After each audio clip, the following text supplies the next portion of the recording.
माननीय प्रधानमंत्री श्री नरेंद्र मोदी जी के नेतृत्व वाली एनडीए सरकार के तीसरे कार्यकाल का यह पहला बजट गरीबों, महिलाओं, किसानों व युवाओं की आशाओं और आकांक्षाओं को फलीभूत करने वाला बजट है।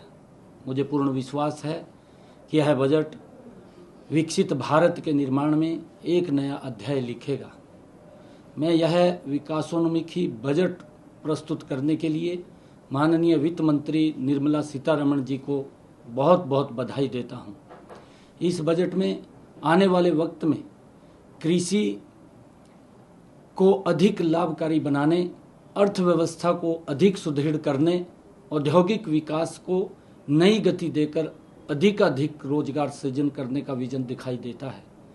बजट में फसलों की जलवायु के अनुकूल 32 कृषि और 109 बागवानी किस्मों के लिए कृषि अनुसंधान को बढ़ावा देने पर जोर दिया गया है। इससे कृषि प्रधान हरियाणा को बड़ा लाभ होगा। प्राकृतिक खेती के लिए 1 करोड़ किसानों को मदद देने का प्रावधान स्वागत योग्य है। प्राकृतिक खेती पर्यावरण के अनुकूल है। इससे बहुमूल्य जल की बचत होती है और आम जनता को शुद्ध भोजन मिलेगा। किसानों की रासायनिक खादों और कीटनाशकों पर निर्भरता न होने से उत्पादन लागत में भी कमी आएगी। बजट में दलहनों और तिलहनों का उत्पादन बढ़ाने व इनके भंडारण व विपणन को सुदृढ़ बनाने की घोषणा से हरियाणा में फसल विविधीकरण को अपना रहे किसानों को बड़ा प्रोत्साहन मिलेगा। इस बजट में एमएसएमई और विनिर्माण, विशेषकर श्रम विनिर्माण की ओर विशेष ध्यान देना स्वागत योग्य कदम है। एमएसएमई के क्षेत्र में विकास के लिए विभिन्न ऋण गारंटी योजनाएं और मुद्रा लोन को 10 लाख से 20 लाख करना छोटे उद्यमियों के लिए फायदेमंद साबित होगा।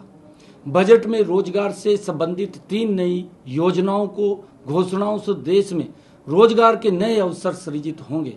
पहली बार रोजगार पाने वाले नवनियुक्त युवाओं को ईपीएफओ के जरिए 1 महीने के वेतन अधिकतम 15,000 रुपये का भुगतान किया जाएगा। विनिर्माण क्षेत्र में नवनियुक्त युवाओं और रोजगार देने वालों को ईपीएफओ में अंशदान के लिए प्रोत्साहित करना स्वागत योग्य है। सरकार बजट में नियोक्ताओं को ईपीएफओ को अंशदान के लिए 2 वर्ष तक 3,000 प्रति माह की प्रतिपूर्ति करेगी। गरीबों को 300 यूनिट तक मुफ्त बिजली देने के लिए शुरू की गई पीएम सूर्य घर योजना का इस बजट में विशेष बढ़ावा देने की बात कही गई है। यह हरियाणा के गरीब परिवारों के लिए अत्यंत लाभकारी सिद्ध होगी। हमने इस योजना को सफल बनाने के लिए केंद्र सरकार की 60,000 रुपये की सब्सिडी के अतिरिक्त 40,000 रुपये की सब्सिडी राज्य सरकार को दिए जाने का प्रावधान किया है। कुल मिलाकर यह बजट समाज के सभी वर्गों के लिए कल्याणकारी, देश की अर्थव्यवस्था को मजबूती देने वाला और राष्ट्र को विकास की नई बुलंदियों पर ले जाने वाला साबित होगा। मैं माननीय वित्त मंत्री श्रीमती निर्मला सीतारमण जी को यह बजट प्रस्तुत करने के लिए बहुत बहुत बधाई और शुभकामनाएं देता हूं। और मुझे ये पूर्ण विश्वास है कि पूरे देश में गरीब परिवारों के लिए प्रधानमंत्री आवास योजना के तहत इस बजट में 3 करोड़ नए स्वरूप में घर बनाने का निर्णय भी वो स्वागत योग्य है, जिससे कि आदरणीय प्रधानमंत्री जी का एक विजन है कि हर सर के ऊपर छत देने का काम हमारी सरकार करेगी।